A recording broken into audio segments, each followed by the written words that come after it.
अगर आप धारण करना चाह रहे हो तो पहले उसके रूल फॉलो करो, तभी आपको बेनिफिट मिलेगा। अगर आपसे कम आपकी 11,000 रुपये से लेके 15,000 रुपये तक में होगी। किसी दुकान से कैसे भी रुद्राक्ष लेते हो तो क्या क्या चीजों का ध्यान रखना पड़ता है, ये बात करते हैं। नमस्कार भैया, हाँ जी कहाँ भैया, से? देहरादून भैया। भैया अगर कोई रुद्राक्ष लेता है तो हाँ उसे जी। क्या क्या चीजों का ध्यान रखना पड़ता है? उसमें जैसे भैया एक मुखी होता है, जैसे आपका एक मुखी है वो आपको 3,000 रुपये में मिलेगा। अगर आप कॉमन से कॉमन भी लोगे तो आप अगर डुप्लीकेट लोगे तो वो आपको 100-200 में भी मिल जाएगा बाजार में।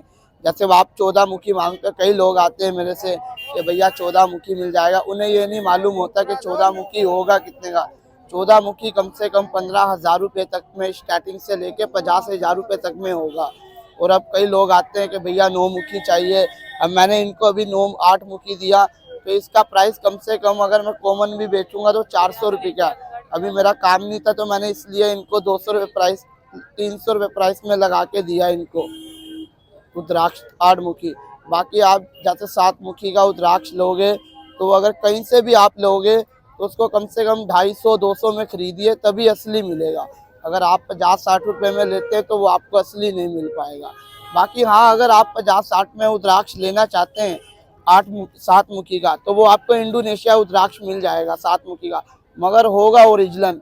अगर आप नेपाल का 7 मुखी रुद्राक्ष लेंगे तो वो आप 250-300 रुपये से आपको कम का नहीं मिलेगा। जो मैंने अभी इन्हें दिया रुद्राक्ष वो इंडोनेशिया का रुद्राक्ष था, तभी 8 मुखी का रुद्राक्ष उनको इतने का मिला। अगर वो नेपाल का होता तो कम से कम 1500 रुपये तक में होता। जय। एक मुखी का रुद्राक्ष के बारे में? एक मुखी शंकर भगवान जी का रुद्राक्ष मानते, उसकी मानता रखते लोग। ऐसे देखो, रुद्राक्ष खरीदना हर किसी के बस का होता है, मगर उसको पहनना हर किसी के बस का नहीं होता। क्योंकि मैं भी रुद्राक्ष बेचता हूँ मगर मैं पहनता नहीं रुद्राक्ष को, क्योंकि मैं इसके रूल नहीं फॉलो कर सकता। जो इसके रुद्राक्ष को एक खासियत होती है रुद्राक्ष की, रुद्राक्ष क्यों लोग खरीदते हैं इसके बारे में बताना चाहूँगा। मेरे को जो मालूम होगा वो मैं बता दूंगा, जो मुझे मालूम नहीं होगा मैं वो नहीं बता पाऊंगा। रुद्राक्ष का अगर आपने पावर देखना तो उसकी मानता करनी पड़ेगी। अगर आप उसकी मानता नहीं करोगे, एक शौक से पहनोगे, फिर उसका कोई फायदा नहीं है पहनने का। रुद्राक्ष आप तभी खरीदिए कि जब आप उसकी मानता कर सके। अगर आपसे मानता नहीं होती तो आप अपने घर पूजा मंदिर में रख सकते हो रुद्राक्ष को। बस इतनी जानकारी है मेरे पास में। जय भद्री विशाल। रुद्राक्ष को रात में कैसे रखा जाता है इसको? हाँ जी, रात में कुछ नियम होते हैं? हाँ, रात रात में इसको उतारना पड़ता है। जब बिस्तरे में आप सोने जा रहे हो तो रुद्राक्ष को उतार के सोइए। जब आप कहीं नहाने जा रहे हैं तो उसमें जो पानी टच होता है वो गंगा जल बनता है रुद्राक्ष का। बाकी आप जैसे किसी की मृत्यु हो जाती है तो हम उसके पीछे जाते हैं, तो कभी रुद्राक्ष पहन के उसके पीछे नहीं जाना चाहिए।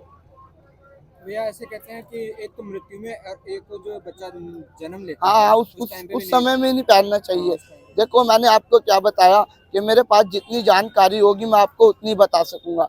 बाकी आप अगर मेरे से अपनी जानकारी अगर आप कुछ बोल के मेरे को बताएंगे, अगर मेरे को मालूम होगा तो मैं आपको बताऊंगा, अगर मुझे मालूम नहीं होगा तो मैं नहीं बता पाऊंगा।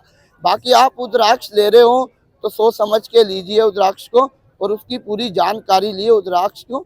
ऐसे मत खरीदो, क्योंकि अगर आप ऐसे खरीद भी रहे हो, चलो आप खरीद के लेके भी जा रहे हो तो कोई, अगर आप उसको खरीद के लेके भी जा रहे हो तो कोई दिक्कत नहीं है। मगर आप ये करो कि अगर आप उसको धारण नहीं कर सकते तो आपको उसको पूजा मंदिर में रखो। अगर आप धारण करना चाह रहे हो तो पहले उसके रूल फॉलो करो, तभी आपको बेनिफिट मिलेगा। अगर आप शौक से पहनना चाहते हो तो फिर आप एक मोती खरीद के पहन लो, रुद्राक्ष पहनने की जरूरत नहीं है। ये रुद्राक्ष कहाँ से लेके आए आप? ये नेपाल से आते हैं भैया सब। नेपाल से आते हैं सब? नेपाल से। आप कहाँ से आए? हम भैया ऋषिकेश देहरादून रहते हैं। अभी जैसे आपने बताया वो जो कौन सा एक दूसरा रुद्राक्ष बताया था वो कहाँ का था? वो इंडोनेशिया का। इंडोनेशिया रुद्राक्ष में और नेपाल में क्या फर्क है? फर्क ये होता है कि जैसे ये रुद्राक्ष है, जो नेपाल का रुद्राक्ष होगा उसमें धारी आपको एकदम क्लियर दिखेंगी, और जो इंडोनेशिया का रुद्राक्ष होगा उसमें आपको धारी नहीं दिखेंगी। जैसे ये इंडोनेशिया की माला होती है, हम कहते हैं ये नकली है, मगर ये नकली नहीं होती, ये होती असली है, मगर ये इंडोनेशिया में होता है। अगर ये नेपाल का रुद्राक्ष होगा इतनी बड़ी माला तो कम से कम आपकी 11,000 रुपये से लेके 15,000 रुपये तक में होगी, जिसकी आपको एक एक लाइन दिखेंगी छोटे रुद्राक्ष में भी, मगर वो बहुत कम आएंगी। ये इंडोनेशिया का रुद्राक्ष होता है तभी इतना ज्यादा लगता है पेड़ के ऊपर। ये इंडोनेशिया में पैदा होता है, इंडोनेशिया से आता है। और एक बात बताइए, जैसे है ना जो मोटी माला है रुद्राक्ष की और छोटी माला है उनमें से महंगी कौन सी होती है, सस्ती कौन सी होती है, और क्यों? जितना बारीक रुद्राक्ष होगा उतना ही महंगा होगा। क्यों? उसकी खासियत है, क्योंकि छोटे रुद्राक्ष इतने बहुत कम लगते हैं पेड़ के ऊपर, और ये बड़े रुद्राक्ष बहुत ज्यादा लगते हैं, इसलिए इनका रेट थोड़ा प्राइस कम होता है और इनका थोड़ा प्राइस ज्यादा होता है। जितनी माला छोटी होगी उतने उतना प्राइस ज्यादा होगा, प्राइस जितनी मोटी की जितनी सस्ती होगी। उतना सस्ती होगी वो। जैसे अभी ये माला है, हम इसको 50 रुपए में दे देंगे। अगर इतनी यही माला की अगर हमारे पास इतनी बड़ी माला होगी तो मैंने आपको भी बताया 15,000 से 15,000। हाँ 15,000 रुपए तक में होगी। और सबसे महंगा रुद्राक्ष कौन सा होता है? सबसे महंगा रुद्राक्ष एक तो 14 मुखी है, एक 21 मुखी है, और एक आपका है वो 1 मुखी।